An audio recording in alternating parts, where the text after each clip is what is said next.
কথা আছে, রিমান্ডে আমাকে নিয়ে যাওয়ার পর বসের অফিসে আমাকে ডাকাইছে একদিন।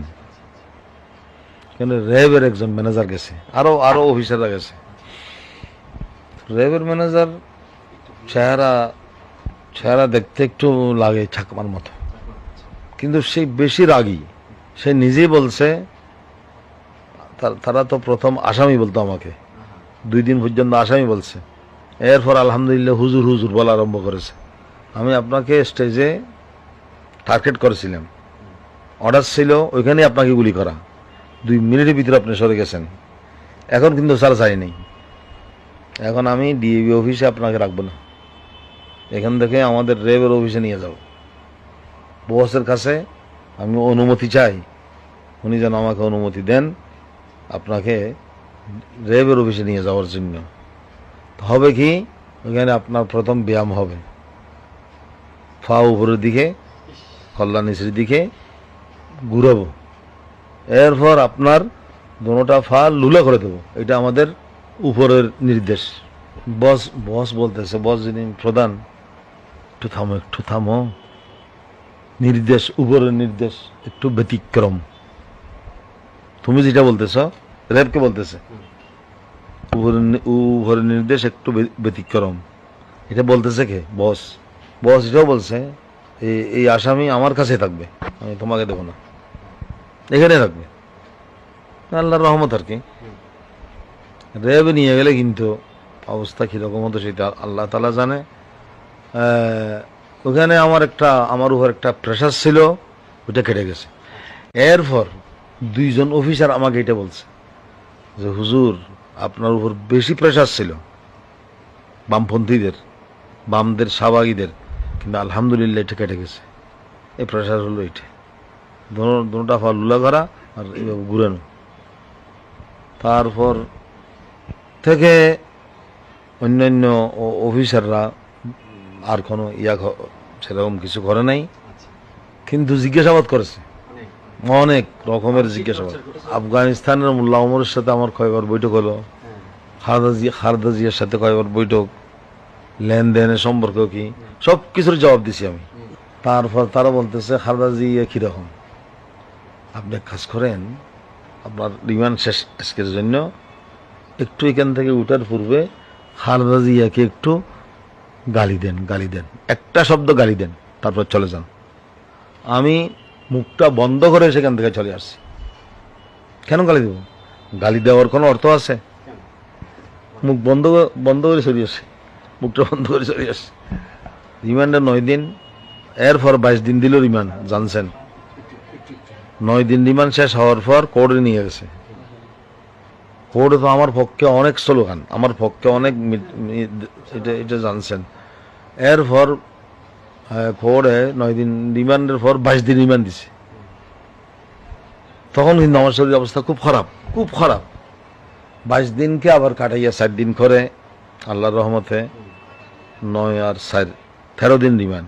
ওখানে রিমান্ডে আমাকে কিছু চিকিৎসা করেছে, ইঞ্জেকশন দিছে, কিন্তু এখন আমার কিছু বুঝতে পারতেছি না, এটা কি ভালো হওয়ার জন্য না খারাপ হওয়ার জন্য, এটাও বুঝা কঠিন আমার জন্য। আর বাতের ওষুধ দিছে বেশি, যে বাতের ওষুধের কারণে কিডনিতে একটু সমস্যা হয়ে গেছে আমার যিনি রিমান্ডের আইইউ ছিল, ওনাকে আল্লাহ তাআলা জাযা খায়ের দান করুক।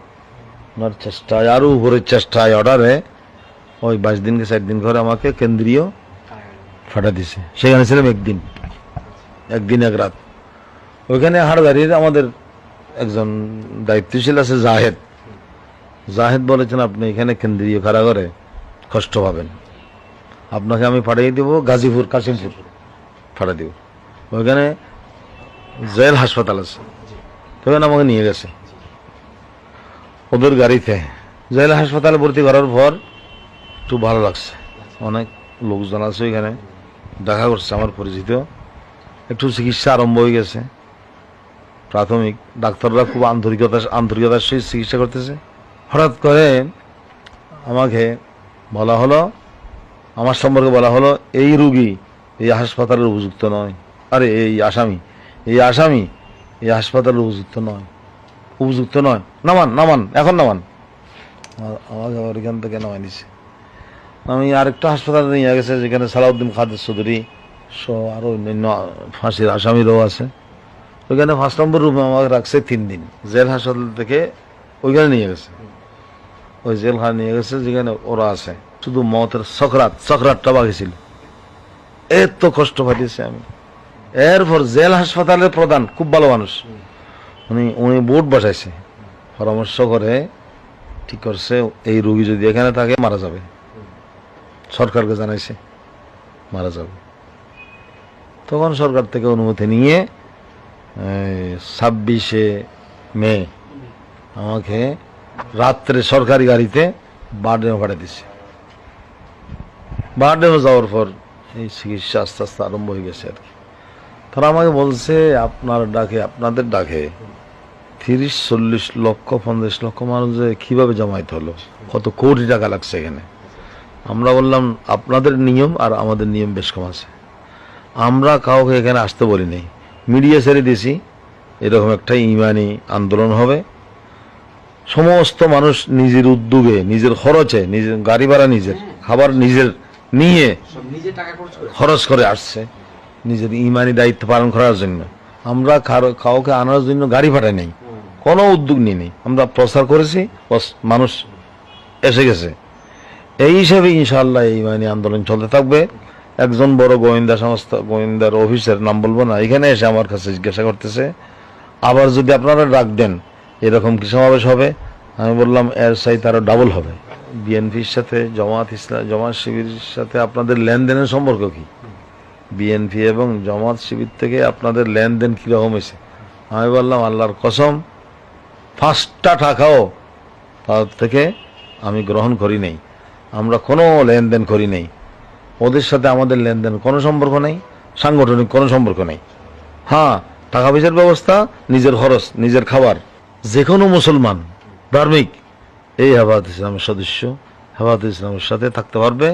যে কোনো পার্টির যদি সে ধার্মিক হয়, মুসলমান হয়, রাসূলের উম্মত হয়, তাহলে হেফাজত ইসলামের সাথে থাকতে পারবে। কিন্তু কোনো দলীয় এজেন্ডা নিয়ে নয়, পার্টিগতভাবে নয়, রাজনৈতিকভাবে নয়, অরাজনৈতিকভাবে ইমানি আন্দোলন হিসাবে, মুসলমান হিসাবে থাকতে পারবে। আমার জন্য যারা দোয়া করেছে, সগুলো অস্ত্র জড়াইছে, রোজা রাখছেন, এটা আসলে তারা শুধু কেবল আমার জন্য করে নাই, এটা ইসলামের জন্য করছে, এটা ইসলামের উদ্দেশ্যে করছে। ইনশাআল্লাহ যে একটা সারা পড়ছে মানুষের ভিতরে, মানুষ শয়তান আর নফসের দুঃখের কারণে নামাজ না পড়তে পারে, হ্যাঁ, রোজা না রাখতে পারে, কিন্তু আল্লাহ এবং আল্লাহ রসুলের মহব্বত এই দেশের